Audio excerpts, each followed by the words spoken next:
dengan setempat tabungan pianan kita ay flexa gila bang ler por tanto no por yo por qué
ಅಡಿಗಲ್ಲು ಸಮಾರಂಭವನ್ನು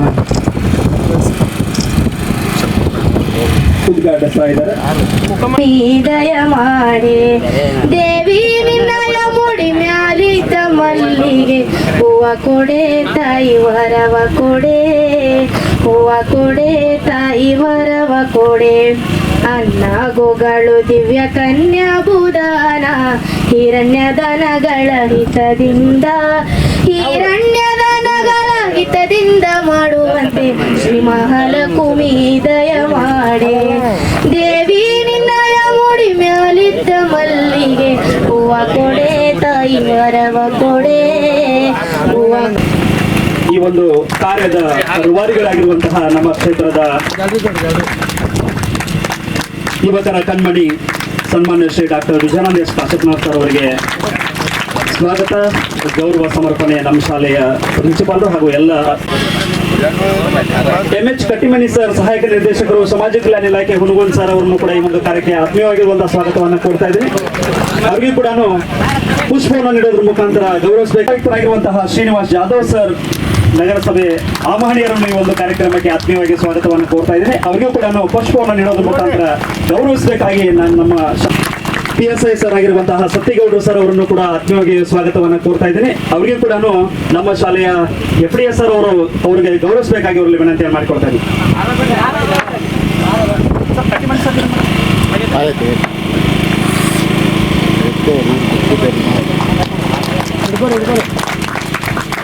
ಗೌರವವನ್ನು ಸಮರ್ಪಿಸಿರುವಂತಹ ಗೌರವವನ್ನು ಸ್ವೀಕಾರ ಮಾಡಿರುವಂತಹ ಮಾನ್ಯರಿಗೆ ಅಭಿನಂದನೆಗಳು. ಹರ್ಬ ಸರ್ ಅವರು ಗೌರವಿಸಬೇಕಾಗಿ ಅವರಲ್ಲಿ ವಿನಂತಿಯನ್ನು ಮಾಡಿಕೊಡ್ತಾ ಇದ್ದಾರೆ.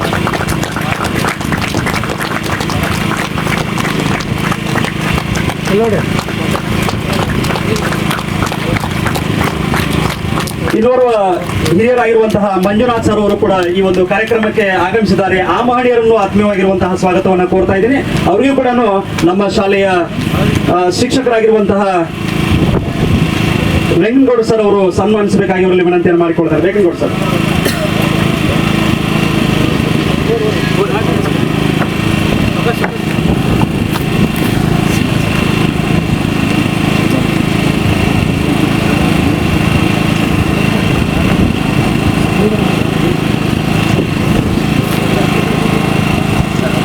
ಮಕ್ಕಳೇ, ಅಕ್ಕ ತಂಗಿಯರೇ, ಮಾಧ್ಯಮ ಮಿತ್ರರೇ, ಇಂದು ಹೆಮ್ಮೆಯ ವಿಷಯ ಸಾಹೇಬ್ರ ವಿಜಯಾನಂದ ಕಾಶಪ್ಪನವ್ರ ಸಾಹೇಬ್ರ ಉತ್ಸಾಹದಿಂದ ಅವರ ಶ್ರಮದಿಂದ ಈ ಇಲ್ಕಲ್ ಗ್ರಾಮದಲ್ಲಿ ಒಂದು ಬೃಹತ್ ಕಟ್ಟಡ ಡಾಕ್ಟರ್ BR ಅಂಬೇಡ್ಕರ್ ವಸತಿ ಶಾಲೆ ಮಂಜೂರಾಗಿದ್ದು ಇವತ್ತು ಶಂಕುಸ್ಥಾಪನೆ ಕಾಮಗಾರಿಯನ್ನು ಮಾನ್ಯ ಶಾಸಕರಿಂದ ಶಂಕುಸ್ಥಾಪನೆ ನೆರವೇರಿಸಲಾಗಿದೆ.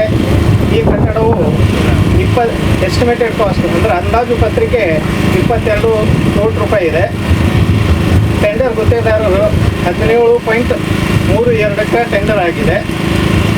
ಇದನ್ನು ಮಾನ್ಯ ಶಾಸಕರಿಂದ ಇವತ್ತು ಈ ಶಂಕುಸ್ಥಾಪನೆ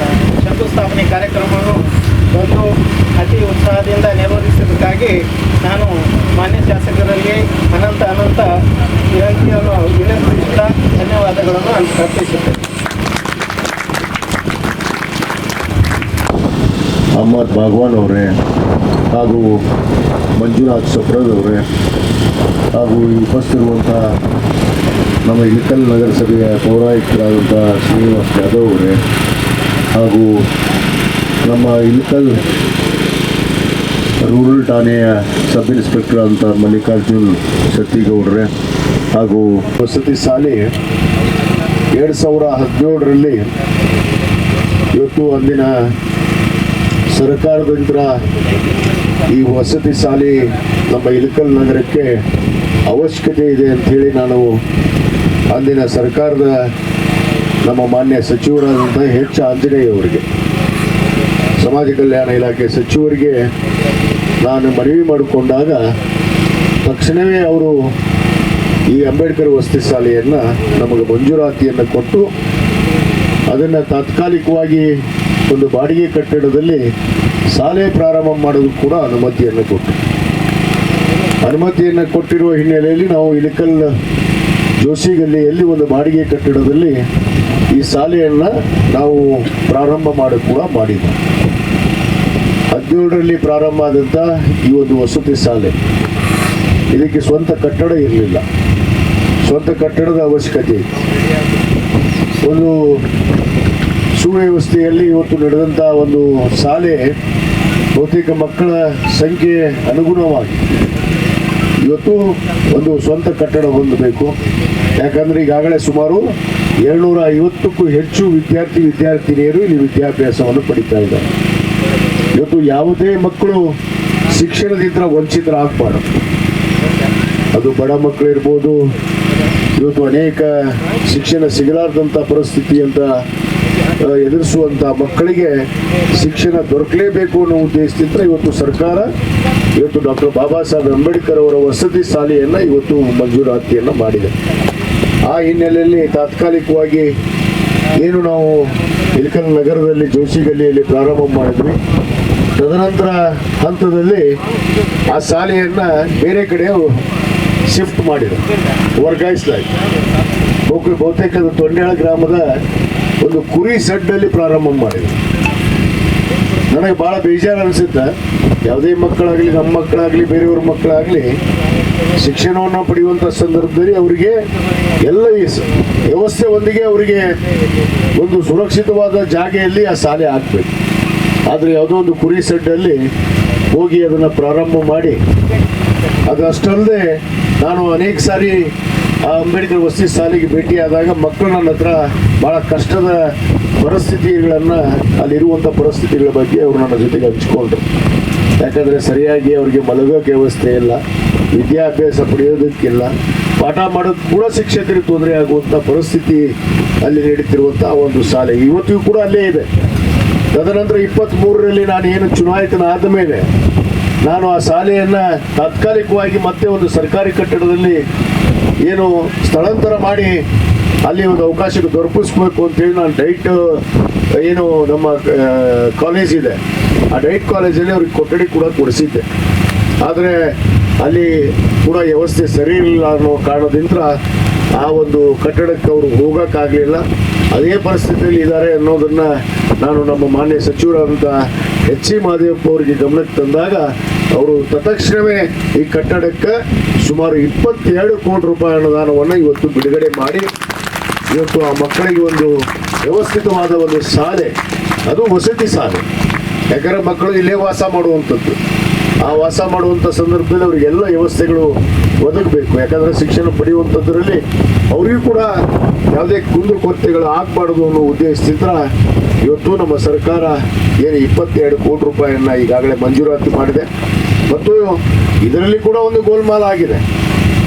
ಏನು ಗೋಲ್ಮಾಲ್ ಅಂದರೆ ಹಿಂದಿನ ಅವಧಿಯಲ್ಲೇ ಈ ವಸತಿ ಶಾಲೆ ಕಟ್ಟಡಕ್ಕೆ ದುಡ್ಡು ಬಿಡುಗಡೆ ಮಾಡಿಸಿಲ್ಲ, ಆದರೆ ಜಾಗವನ್ನು ತೊಗೊಂಡಿದ್ದಾರೆ.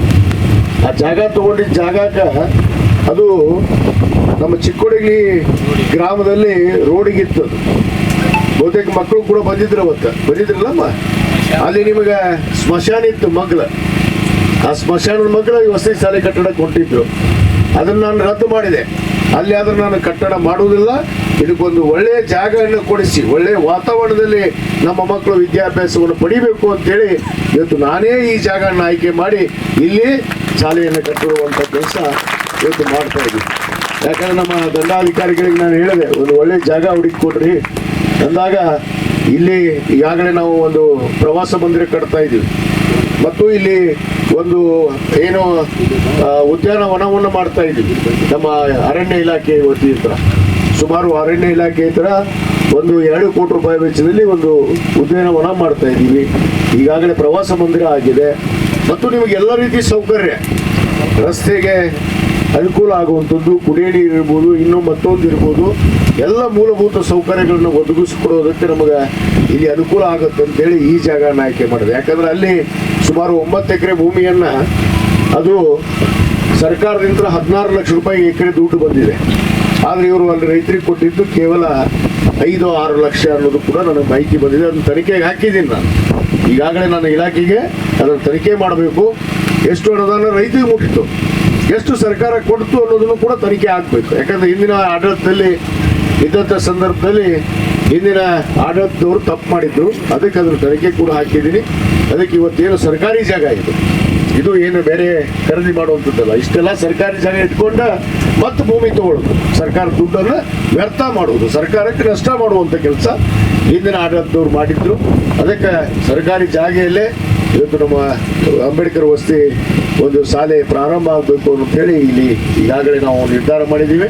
ಅದರಂತೆ ಬಹುತೇಕ ಇದರ ಕಟ್ಟಡ ಅವಧಿ 1 ವರ್ಷ ಇದೆ. 1 ವರ್ಷದಲ್ಲಿ ನಿಮಗೆಲ್ಲರಿಗೂ ಮಕ್ಕಳಿಗೆ ಹೊಸ ಒಂದು ವಸತಿ ಶಾಲೆಯಲ್ಲಿ ಇಲ್ಲಿ ಬಂದು ವಿದ್ಯಾಭ್ಯಾಸವನ್ನು ಪಡೆಯೋದಕ್ಕೆ ಅನುಕೂಲ ಆಗುತ್ತೆ.